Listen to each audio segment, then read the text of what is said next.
This is SSPTV News, brought to you by Samsung Productions and the Hazleton Standard Speaker.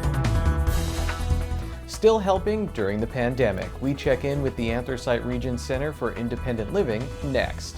Hello and thanks for watching. Welcome to the latest edition of SSPTV News. I'm Ken Cara.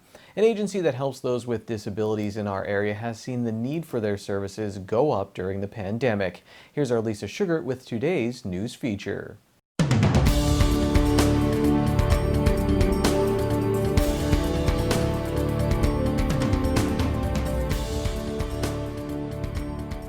The pandemic has impacted all of our lives, especially those who are disabled. I'm pleased to be joined today by Denise Corcoran, who is the Executive Director of ARCEL, and that is the Anthracite Region Center for Independent Living.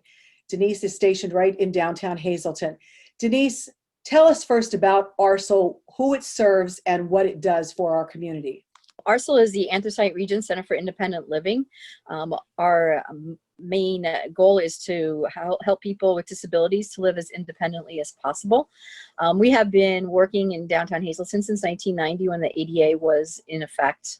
So we have been working with residents of Luzerne, Carbon, and Schuylkill County for many, many years. And we provide services for our 4 core services, which is peer mentoring, information and referral, advocacy, and skills training. And so that's about what our center does. So now, how has COVID-19 impacted what your organization does? Well, as everybody, you know, in the middle of March, we were told that we were going to be not working from the office, to be working from home. So most of our staff is working remotely. People do go into the office on an as-needed basis.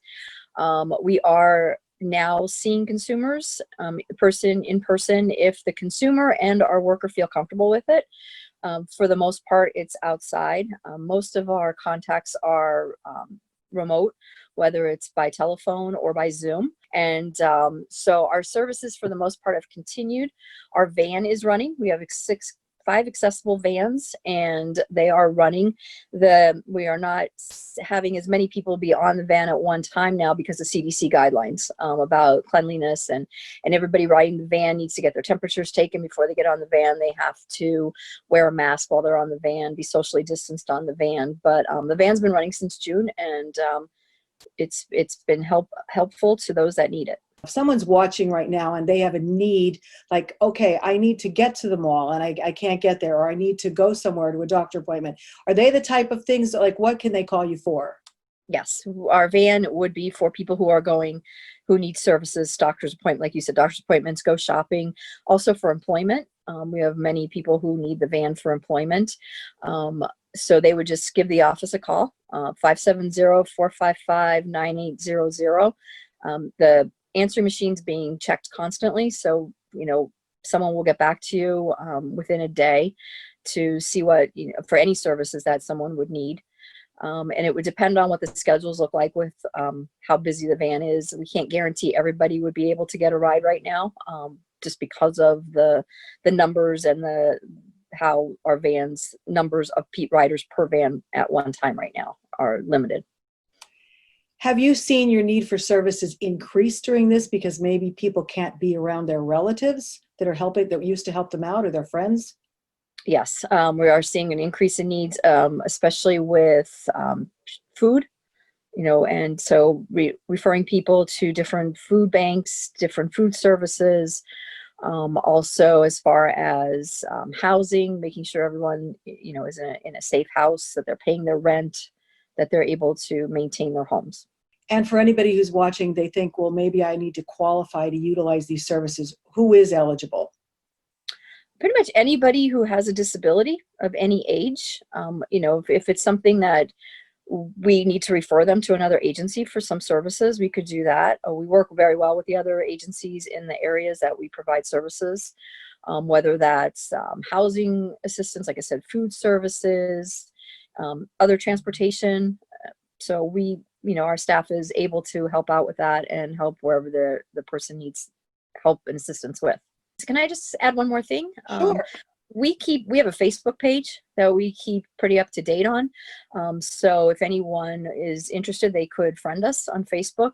We have been doing some Zoom meetings with our consumers, and we have that on our Facebook page also. So that's a great place to go for some services and for updates on what our agency is doing right now.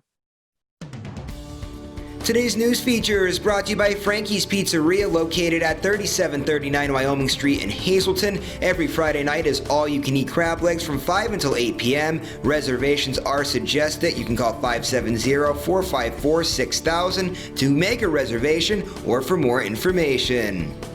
Thank you, Lisa. On Friday, we take a trip to the mall with Lisa Sugart. She has a story about how the Laurel Mall in Hazleton and their tenants have been navigating the pandemic and what new stores will be opening soon. Time now for weather on SSPTV News. Here's our forecast from the National Weather Service. A 30% chance of showers tonight, mostly cloudy with a low of 48 degrees. Friday, expect showers and 80% chance of precipitation, while the high of 53 degrees. 80% chance of showers on Friday night, mainly before 2 a.m., low of 37. Saturday, a 30% chance of showers before 8 a.m., partly sunny with a high of 50. Saturday night, mostly clear with a low of 36. Sunday is mostly sunny with a high of 57. Sunday night, partly cloudy with a low of 41.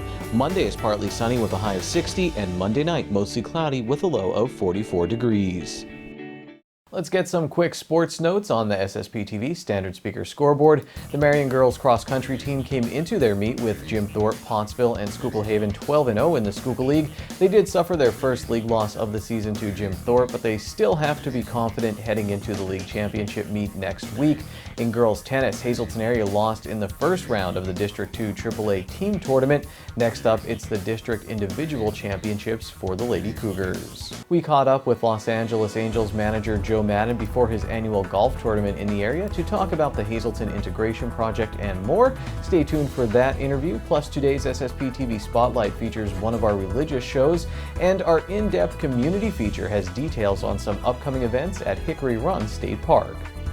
Come out and enjoy these upcoming events at the Laurel Mall on Wednesday, October 21st and Monday, October 26th. Learn about Geisinger's 65 Forward program for those 65 and older. And then on Wednesday, November 11th, it's their Veterans Day program at 2 p.m. Pennsylvania State Police Troop N will be having a free trunk or treat community event on Saturday, October 24th from 10 a.m. until 1 p.m. For more information, you can call 570-459-3890. The City of Hazleton will be observing Halloween trick-or-treat night on Saturday, October 31st from 5 until 8 p.m. Extra police and fire patrols will be on during that night. And that's today's Talk of the Town.